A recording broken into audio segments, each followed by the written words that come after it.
Mis hermanos, pues gracias a Dios porque tenemos este día más en el cual podemos participar, leer la palabra, recibir de ella su reflexión, su ayuda. Así que yo espero que este día usted sea bendecido. Estamos y seguimos con esto del libro del Apocalipsis. Un libro que lo hemos insistido mucho. Es un libro sobre la segunda venida de Cristo. Y además las consecuencias de esa segunda venida. Y he insistido en esa cuestión para dejar muy claro que para que algo se reconozca como venida del Señor, es necesario que hayas vivido y estado aquí en la tierra. Por ejemplo, en el principio el verbo era con Dios, el verbo era Dios, y luego el verbo se hizo carne y habitó entre nosotros. Eso es categórico, establece, es necesario que así haya sido. Cuando viene por la iglesia, hemos aclarado también, no es la segunda venida, porque cuando viene por la iglesia, el Espíritu Santo le entrega a la iglesia en los aires, pero no viene el Señor Jesús aquí a la tierra. En cambio, cuando ha terminado la gran tribulación y el Señor venga a la tierra a establecer su reino, allí sí es conocido como la segunda venida de Cristo. Para que entonces tengamos muy claro estas definiciones que son muy importantes. Y por eso a mí me ha gustado siempre repetir las cosas, porque la repetición es un arte pedagógico muy importante. Muy bien, cuando el Señor Jesús venga a la tierra en su segunda venida, la raza humana lo habrá de ver. Dice el libro de Apocalipsis, capítulo 1, versículo 7, al cual hemos puesto como especie de tutor a estas participaciones. Y hablando de la venida del Señor Jesús, dice el verso 7, he aquí que viene con las nubes, y note esto, y todo ojo le verá. ¿Quiénes? En todas las naciones será visto. Y los que le traspasaron. Por supuesto que no está diciendo que los que vivieron en ese tiempo y lo llevaron al Calvario. No. Se refiere a la raza, a la nación que participó en su crucifixión. Y los que le traspasaron. Y todos los linajes de la tierra se lamentarán sobre él. Y luego dice, así sea, amén. Muy bien, pues mis hermanos, entonces nos preparamos. Si usted tiene ahí su Biblia, pues prepárela, téngala a la mano. En el capítulo 6 y 7 es donde estamos, aunque de hecho ya vamos al capítulo 8. Y en la reflexión pasada, porque yo les dije ahorita que a mí me interesa mucho a veces reincidir, volver a decirlo, volver a esculcar por ahí en los rincones, por si algunas cosas se nos quedaron pendientes de aclarar. Y siempre ha sucedido muy bien. Y este día no va a ser menos. Prepárese para que usted diga, ahora sí, puedo decir que entiendo esta cuestión. Por eso, en la reflexión pasada, cerramos el capítulo 6 y entramos al capítulo 7. Sin embargo, yo creo muy conveniente recordar algunas cuestiones y yo le doy mucha importancia a las preguntas de los creyentes. O sea, yo no voy de carrera.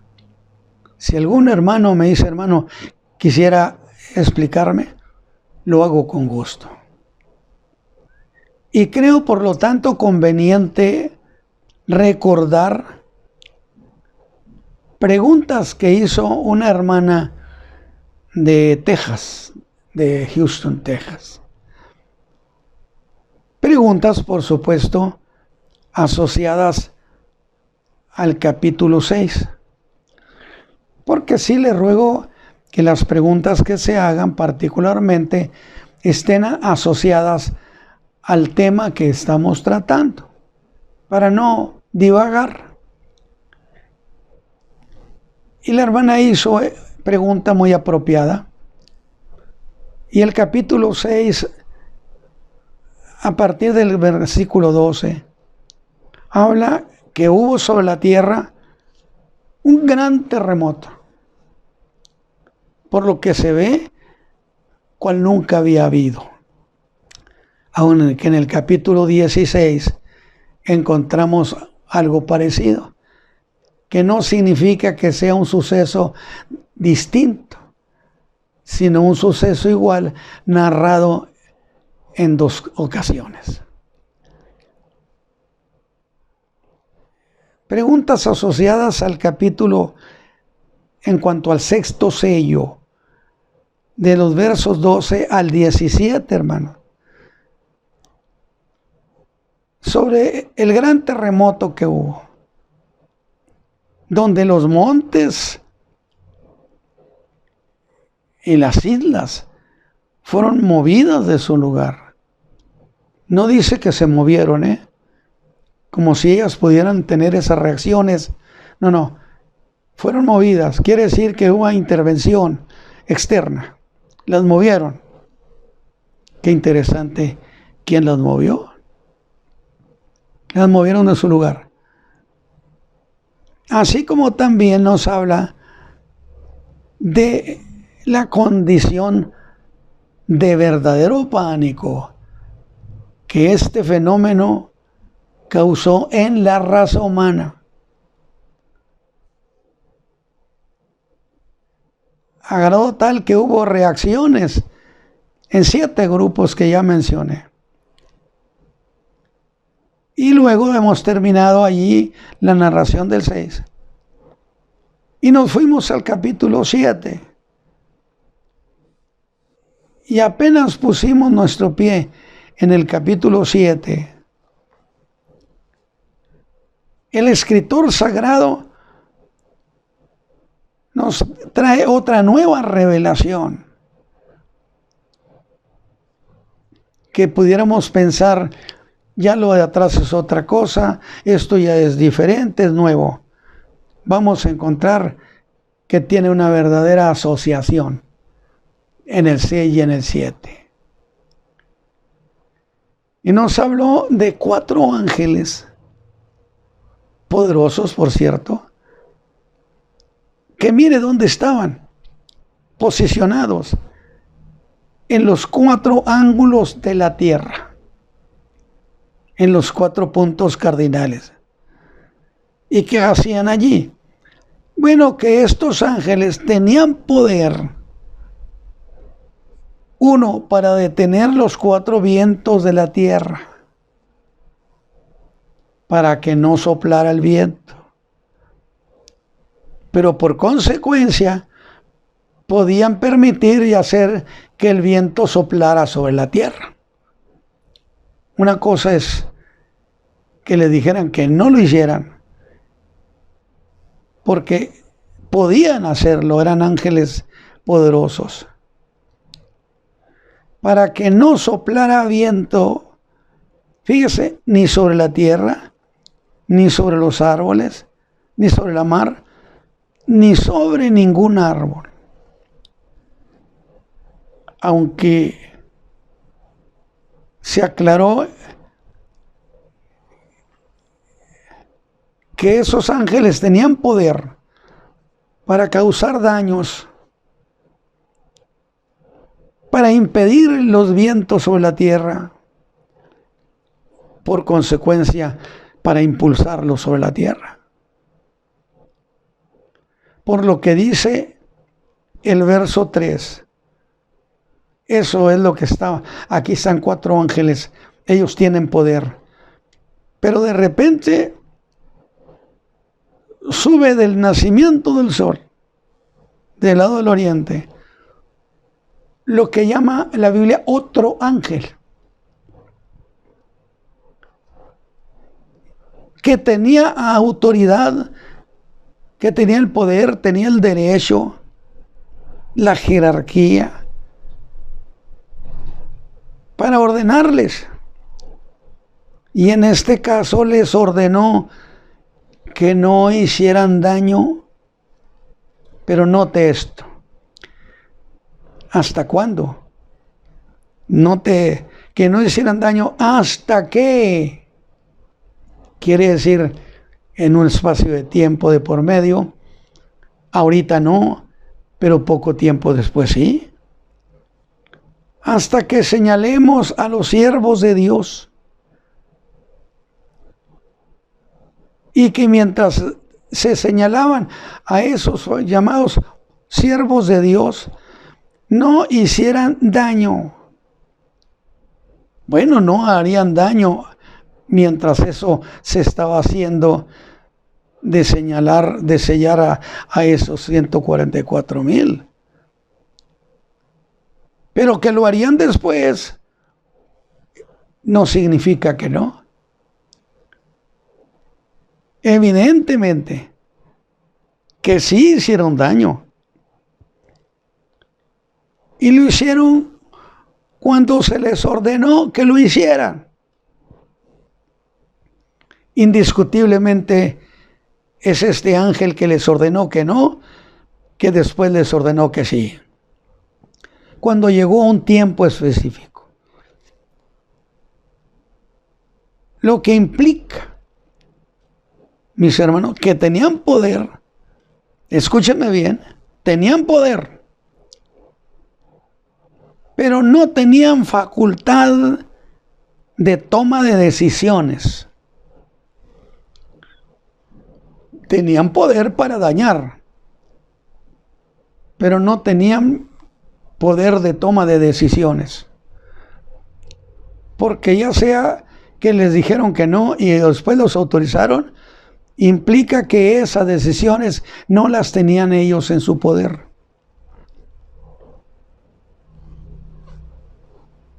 Y la Escritura, cuando entramos al capítulo 7, nos habla además, ya fueron 4 ángeles, ya fue este otro ángel, ahora nos habla de otro grupo, numerosísimo, 144,000,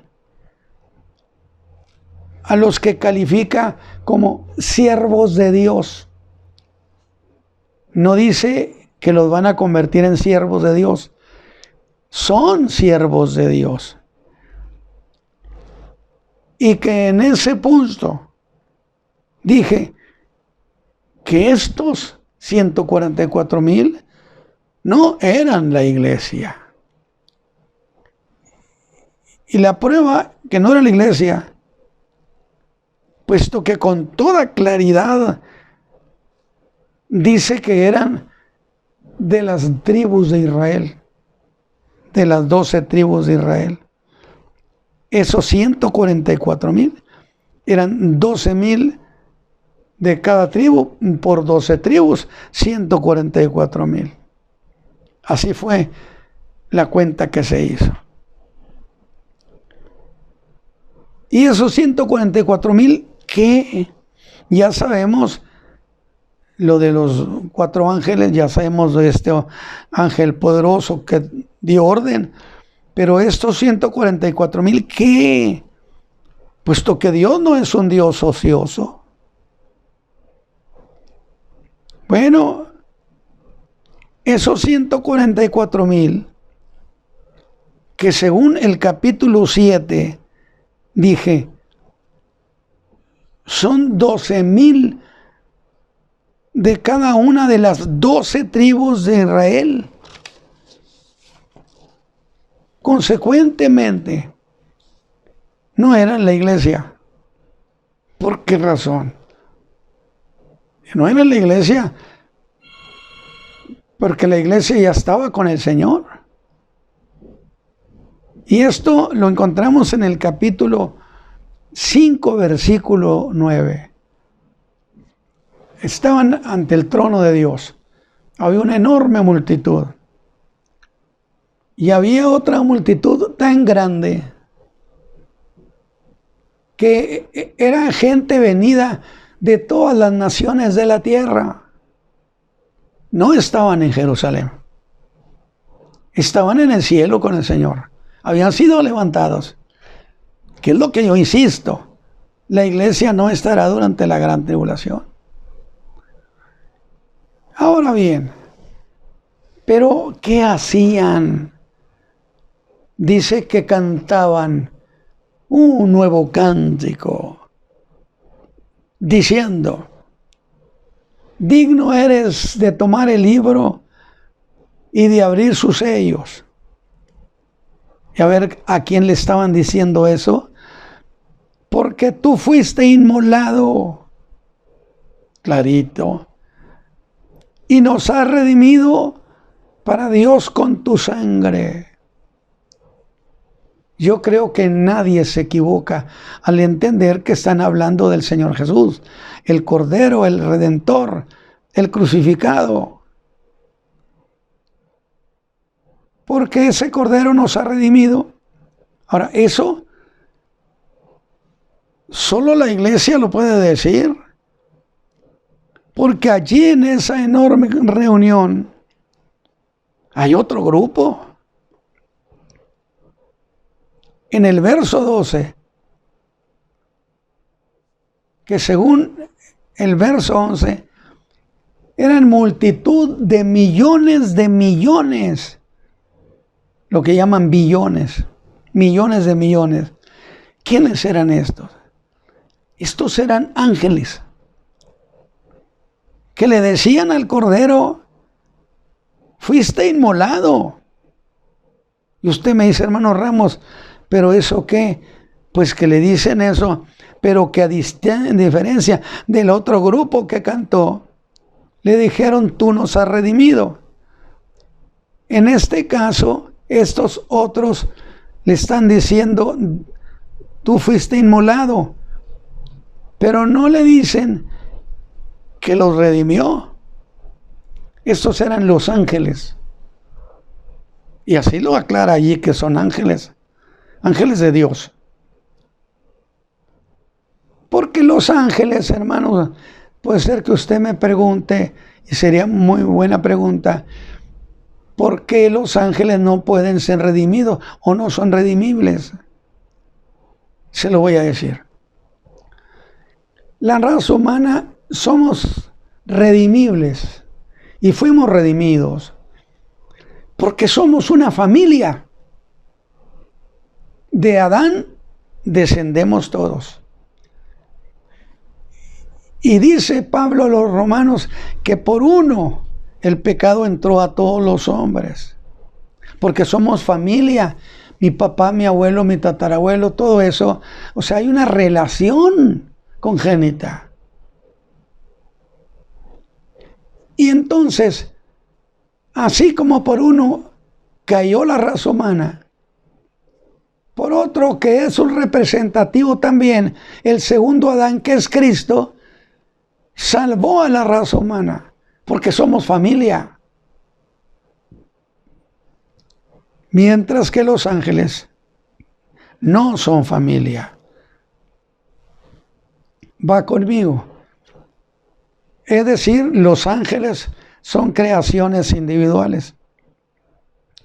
No hay con que este ángel es el papá de aquel otro ángel, o el abuelo o el bisabuelo. No. Nada que ver. Cuando Satán se rebeló, cayó él y los que le siguieron. Pero aquí tenemos millones de millones que no le siguieron y aquí están. ¿Por qué? Porque no hay esa consanguineidad. Y eso es lo que explica por qué esos ángeles cantaban eso. Y entre esos grupos mencionados, mis hermanos, hay este de 144,000 que no está integrado por gente de todas las naciones. Usted puede verlo. Ellos son, según el verso 4 al 7, de las tribus de Israel que habrían de ser señalados. Y lo menciono así porque también algunos intérpretes dicen que posiblemente fueron algunos salvados.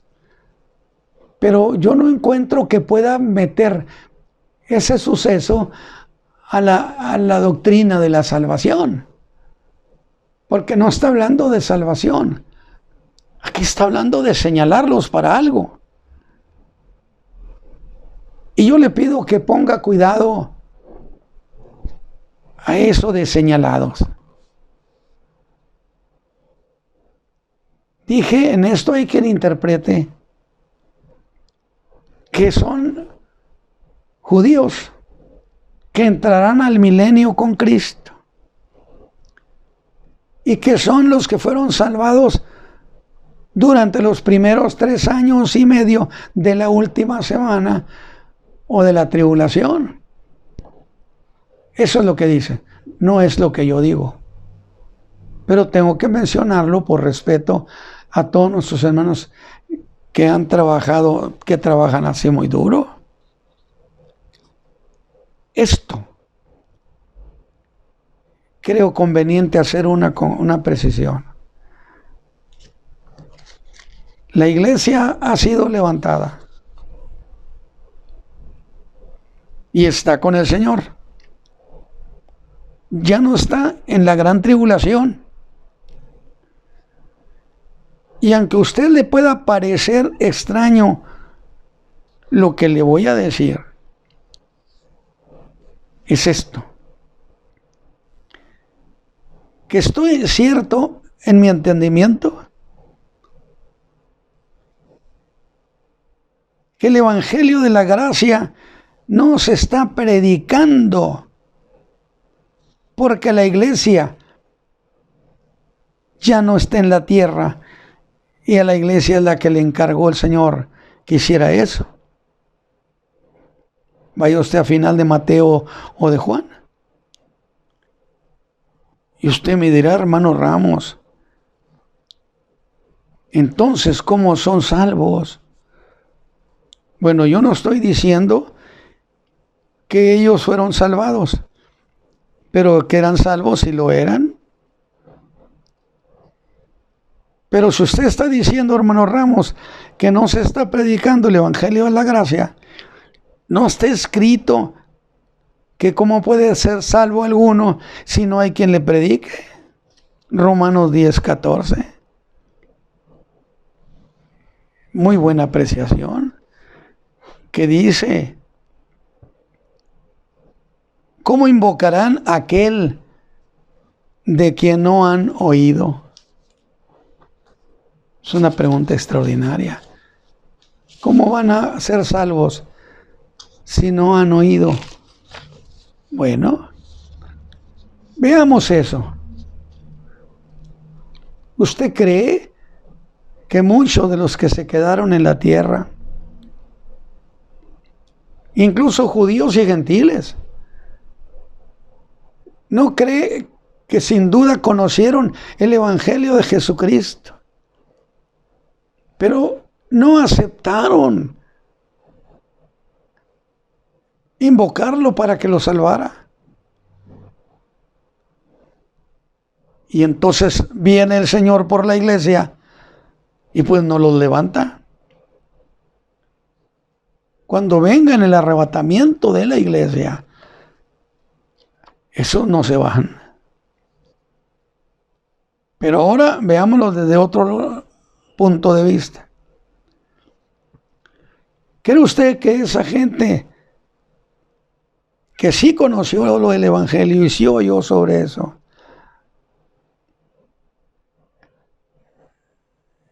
¿no llegará a hacer una invocación al Señor para que lo salve? Creyendo que pueden pedir, porque es lo que escucharon en los mensajes de la gracia. Incluso diré, y vaya muy fino conmigo, no hay manera para justificar que esa persona no puede ser salvo. No ha sido marcado ni con el sello, ni el número, ni el nombre de la bestia. Simple y sencillamente fue un rememorando. Es decir, él recordó lo que había oído del Evangelio. ¿Usted cree que no podían, y muchos invocaron al Señor? Perdónanos, sálvanos. Estamos arruinados. Yo sé que usted me dice, claro que sí, hermano. Pero aún le diré algo más. Aunque se lo voy a decir solo por saberlo. ¿Podían ser salvos por guardar la ley? ¿O la salvación podía ser por la ley? Yo le tengo que decir, sí, claro que pueden ser salvos.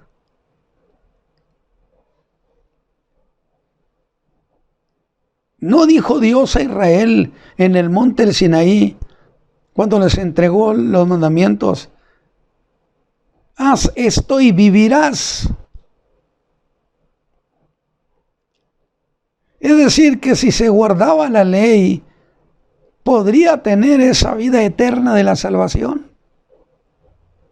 Por supuesto que yo no voy a poner caminos reducidos para decir, no, y aquí ya nadie. Pero hay un problema. Usted va a decir, hermano Ramos, pero hay un problema. ¿Cuál es el problema? Que nadie podía jamás guardar la ley. Y esto lo plantea Pablo en su carta a los Romanos, allá por el capítulo 2 y 3. Entonces, si guardar la ley daba salvación, daba vida,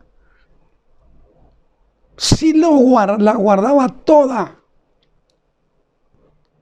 pero resulta que nadie pudo guardarla, entonces no podría haber salvación de esa manera. Y si tiene preguntas, está bien. Ahora, por otra parte, como es común que se hable de esos señalados del capítulo 7, en los términos de predicadores del reino. Pregunta muy propia. Y entonces la hermana, pensando en eso, pregunta, ¿y cuándo van a predicar el evangelio del reino esos 144,000? Si ya está la gran tribulación. Porque estos 144,000, el capítulo 7 es tribulacionista. Veamos eso de esa manera. ¿Por qué no puede ser en otro espacio del tiempo, no necesariamente en el tribulacionismo? Bueno, yo dije que el capítulo 7 está en la tribulación, en la época de la tribulación. Pero la cuestión en esto que hay que considerar es que ya no existe a esas alturas del tiempo un espacio de tiempo o de nuevo tiempo, en tanto que está la gran tribulación Veamos esto.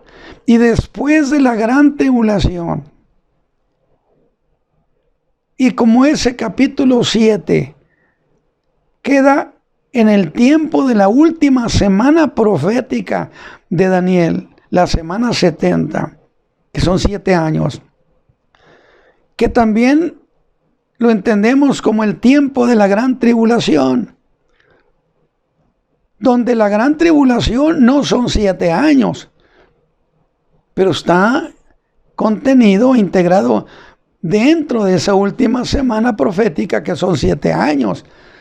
Pero la mitad de ella, 3 años y medio, son años de paz relativa, porque no es la paz de Dios. Pero luego Satán es expulsado del cielo y viene el caballo bermejo, promotor de guerras, y empieza la gran tribulación precisamente con ese caballo bermejo. Cuando esa semana termina, el Señor viene, porque es el tiempo cuando se hace un acercamiento a Israel de los ejércitos del mundo, comandados por el anticristo.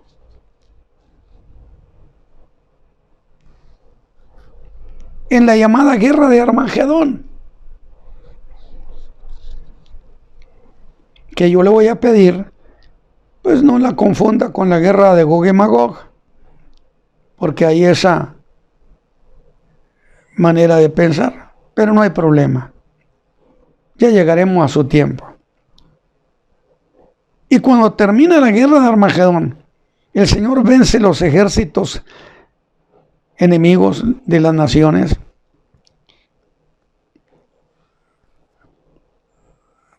Al anticristo y al falso profeta los lanza a la perdición. Incluso el diablo es lanzado al abismo, donde estará 1000 años y no podrá salir. Usted me va a decir, hermano, pero si es un abismo, ¿cómo no puede salir? Los espíritus no son retenidos por las cavernas. ¿Es cierto? Pero el diablo no estará allí por eso, sino estará allí por la orden que dio el Señor Jesús. Y la orden del Señor Jesús lo mantiene allí: no te me salgas. Y cuando esa guerra ha terminado, la de Armagedón, que sigue el establecimiento del reino de Cristo. Aunque aquí también voy a hacer una aclaración.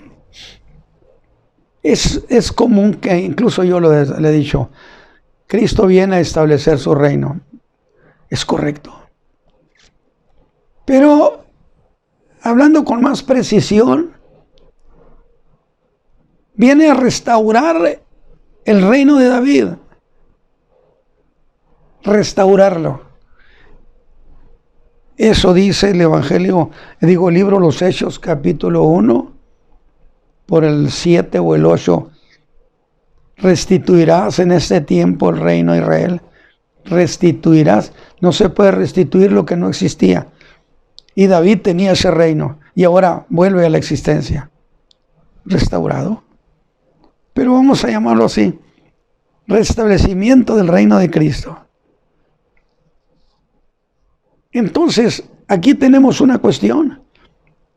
El reino va a ser restaurado o establecido. Entonces, la predicación del reino es necesaria. Fíjense bien, que la predicación del reino durante la gran tribulación, porque precede al establecimiento y la llegada del Mesías, del Rey, del establecimiento. Y a esos señalados de Israel, según yo, creo que tengo cierto derecho del conocimiento de la Escritura para atribuir que ese será el servicio que harán a Dios. Y es muy consistente esto que le acabo de decir, porque partimos de un principio. Todas las cosas se resuelven a partir de principios. Quiero que usted lo observe, lo que le voy a decir. Todo se resuelve a partir de considerar las cosas desde los principios. Y a esos señalados de Israel se les atribuye que ese será su servicio a Dios. Y es muy consistente partiendo de este principio.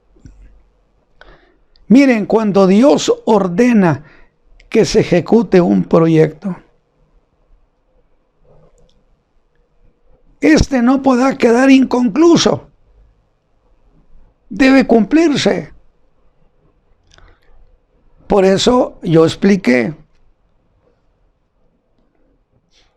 Se dice que el Señor Jesús a los discípulos dijo: no digan ya que soy el Mesías. Capítulo 16 de Mateo, por allá por el verso 20. No digan que soy el Mesías. ¿Qué pensarían? Entonces el reino se ha cancelado. Normalmente medio mundo de enseñadores dice: no, el reino no se ha cancelado, se pospuso. Pero ni uno ni otro para mí.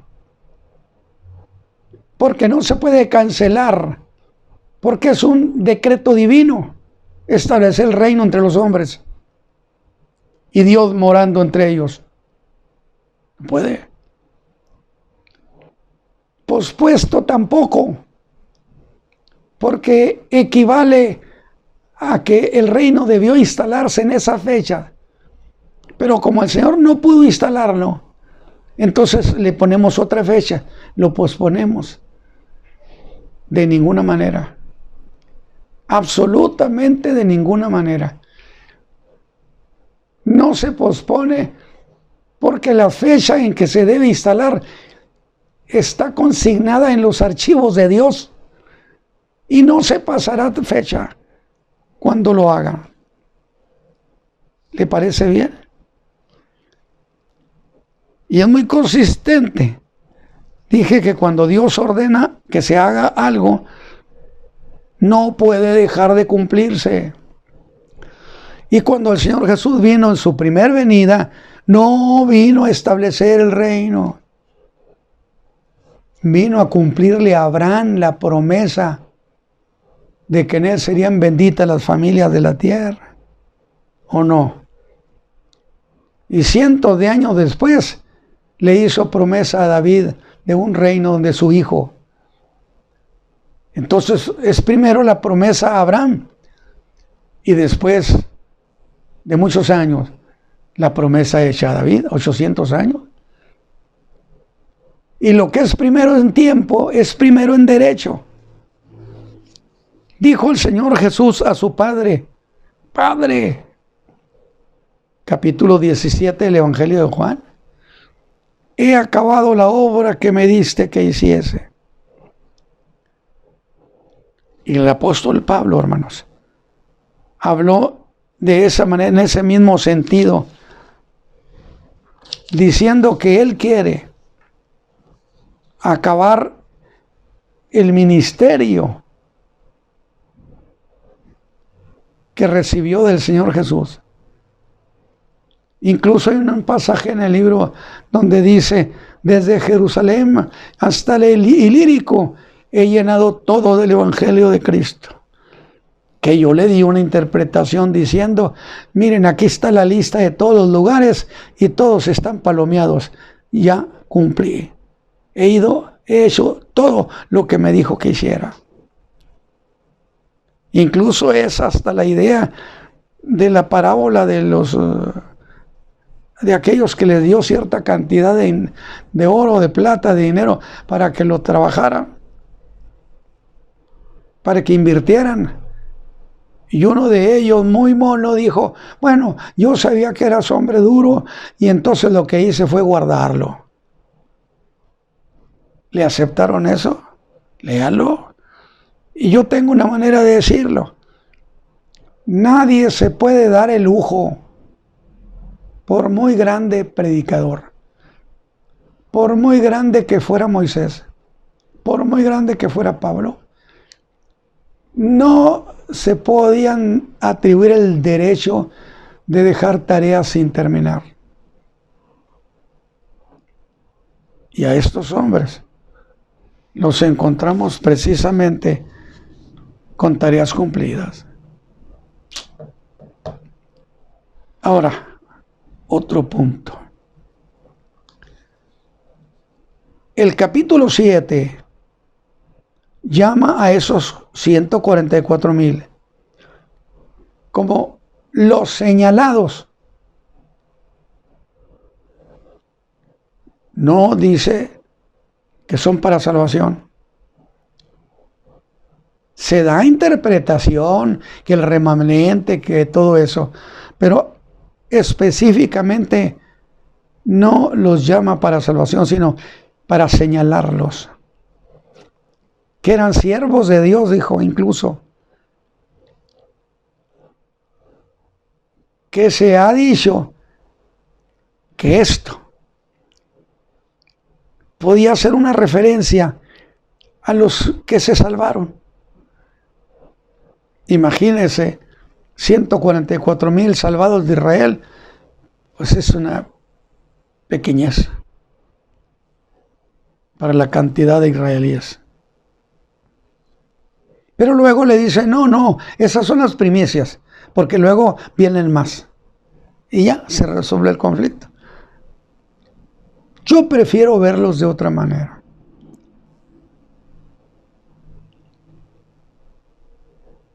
Este asunto no puede ser consagrado como tema de salvación o calificado como tema de salvación. Y en lo personal, creo más consistente que eso de señalados se refiere a una tarea que Dios les va a asignar a esos que llama siervos de Dios. No que los invita a ser siervos. Son siervos de Dios, judíos. Y les va a asignar una tarea durante ese tiempo de la gran tribulación. Porque no encuentro yo que se lo vaya a asignar después en el milenio. Todo eso,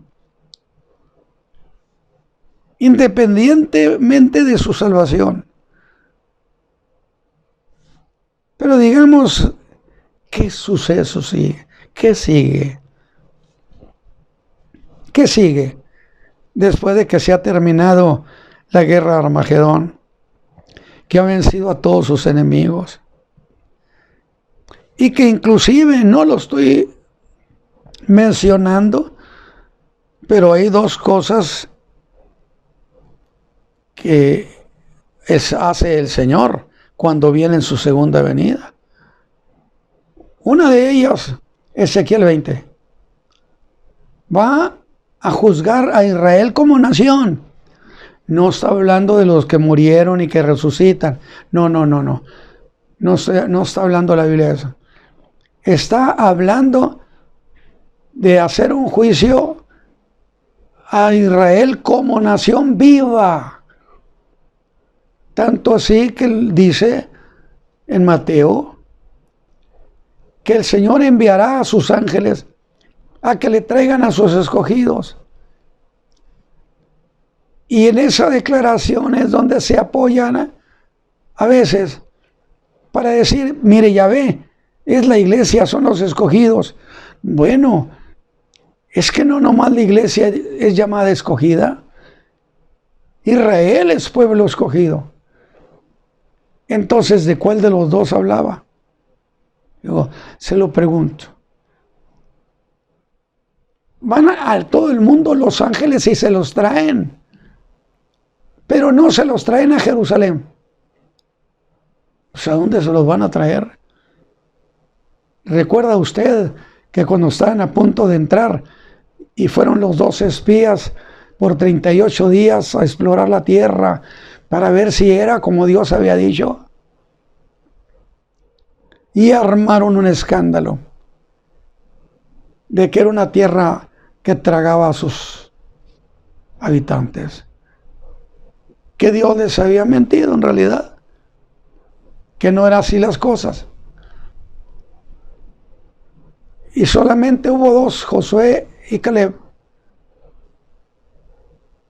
que querían convencer a la nación de que todo lo que Dios había dicho era verdad y que ellos irían a la tierra.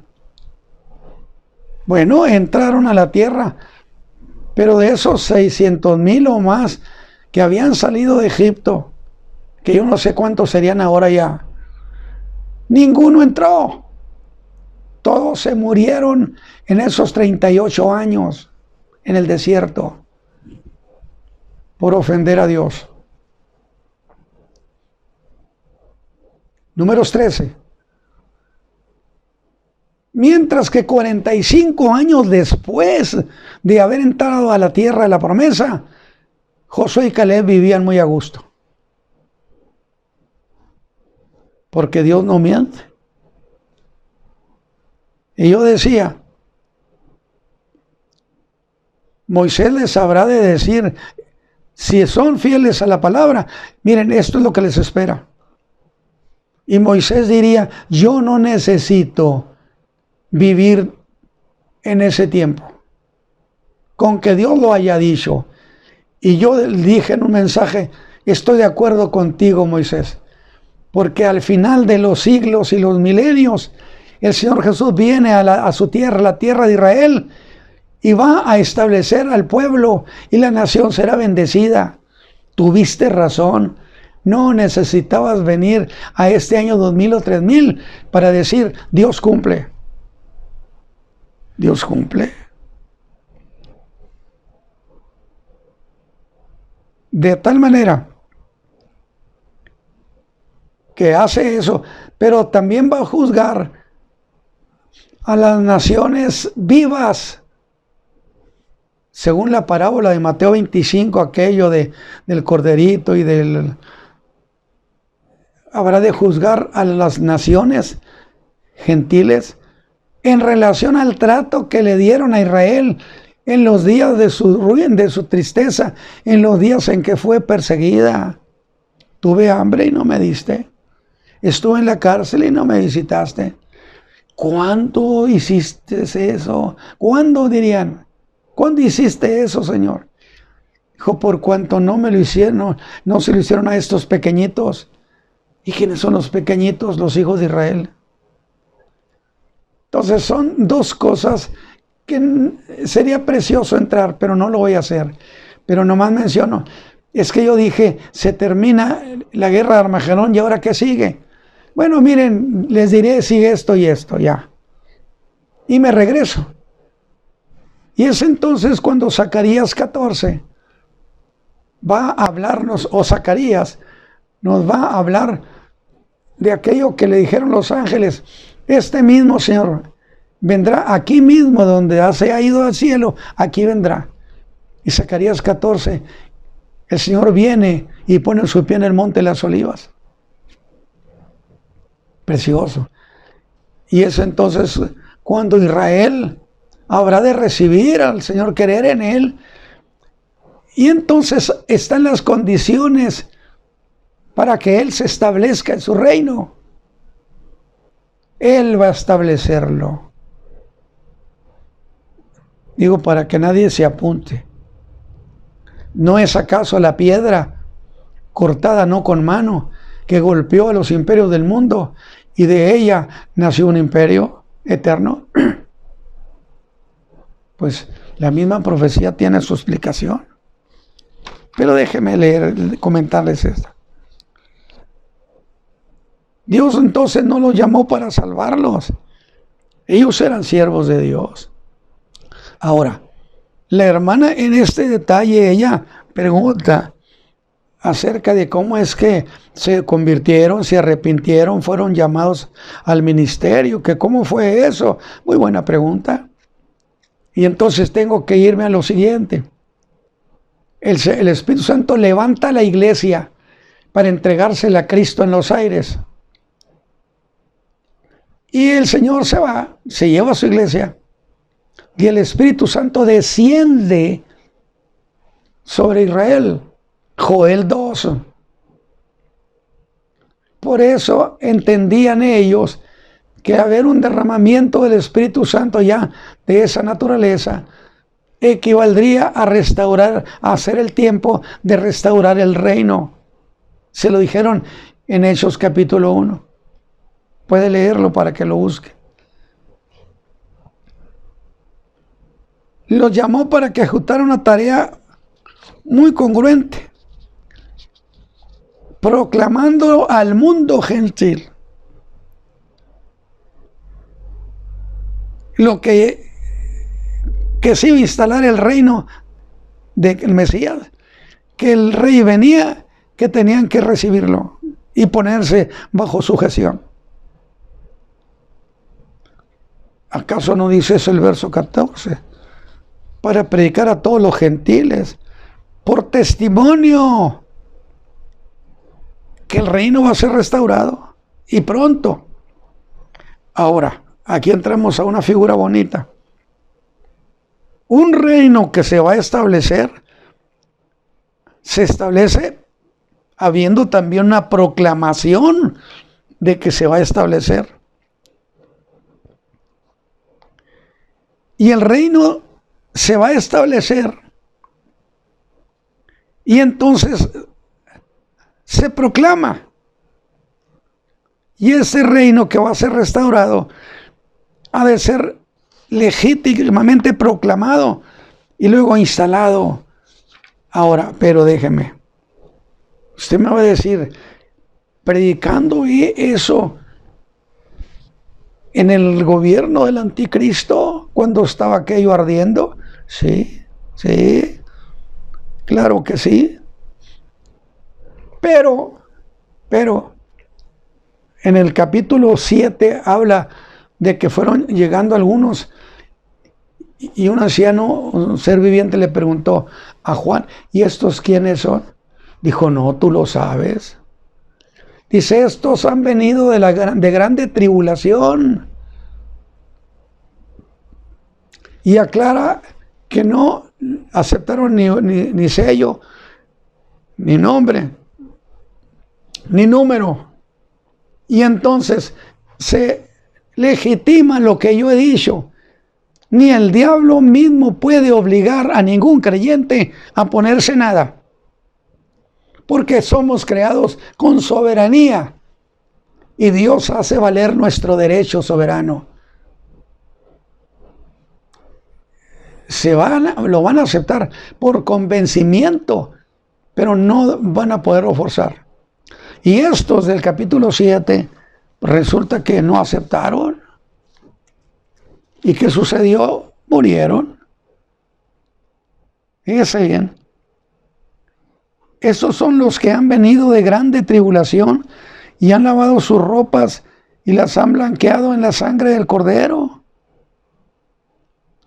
Y luego el 16 creo que deja traslucir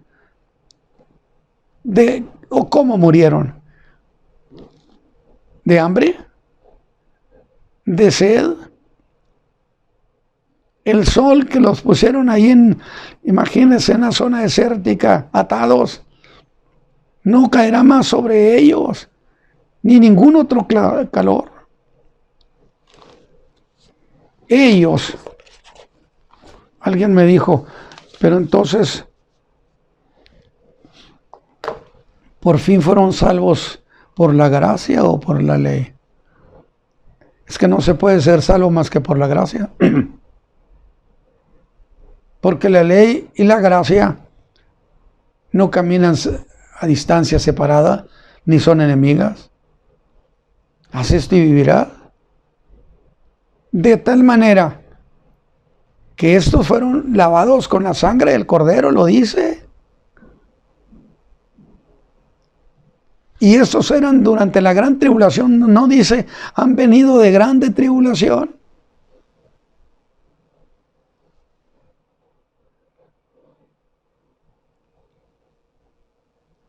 De tal manera, pero hay una pregunta que hay que hacer. Dice que será predicado el Evangelio del Reino en todo el mundo. Y entonces una pregunta muy lógica. ¿Por qué anunciar en todo el mundo a los gentiles? ¿Por qué ir con los gentiles en todo el mundo? Bueno, es que aquí volvemos entonces a lo que dijimos. Cuando Dios establece que se haga algo, no puede quedar inconcluso. Juan el Bautista no fue un predicador de la gracia, un predicador de la ley. Fue un predicador del reino que se iba a instalar, del reino de David, la restauración. Y Juan y los discípulos y Cristo mismo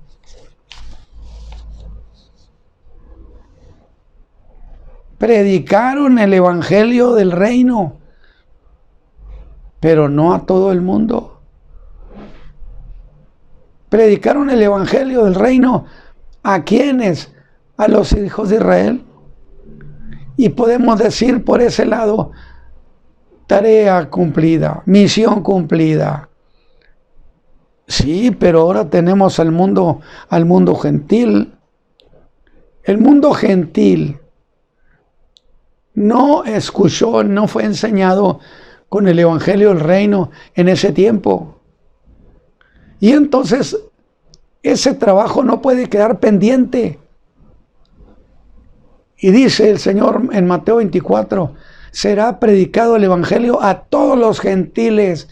¿Predicado qué? El evangelio del reino. Porque ellos no oyeron lo del reino.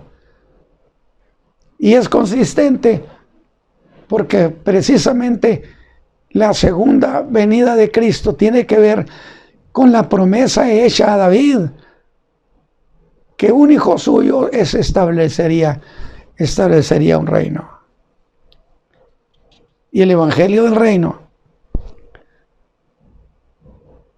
tenía que ver exclusivamente con la instalación del reino de David, en el cual reinará el hijo de David, y que en su primera venida fue proclamado solo a los hijos de Israel.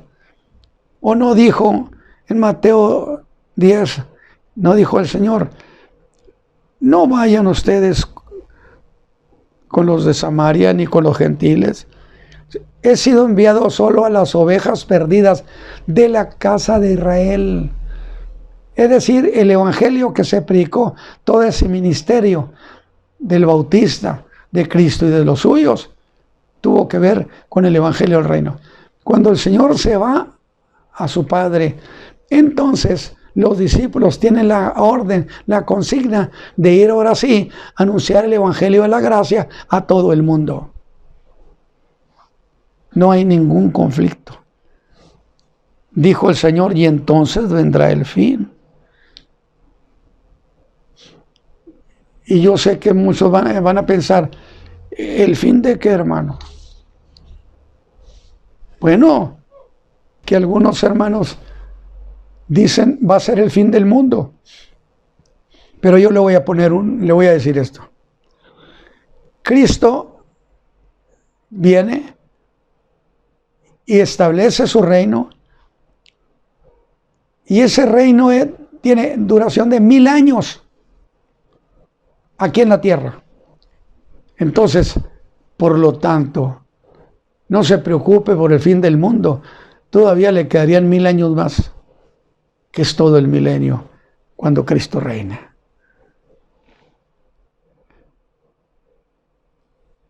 Entonces tenemos muy claro,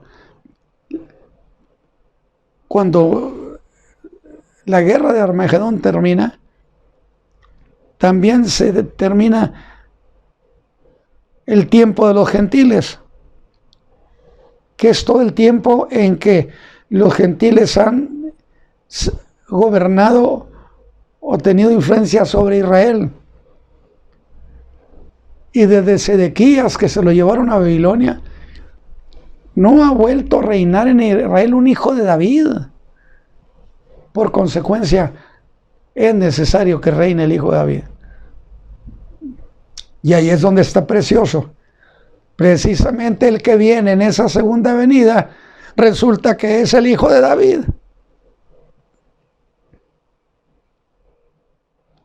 Gracias a Dios por esta oportunidad.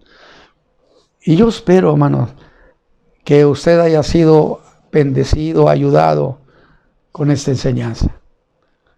Permítame orar. Por mí duraríamos horas y horas. Padre eterno, bendice a tus hijos, a tu pueblo. Abre nuestro corazón, nuestro entendimiento, para que podamos percibir la grandeza de esta fe. Bendice a los hermanos, favorécelos, danos tu misericordia como siempre. Acuérdate de nosotros para bien. Amén. Por Cristo. Que el Señor les bendiga, mis hermanos.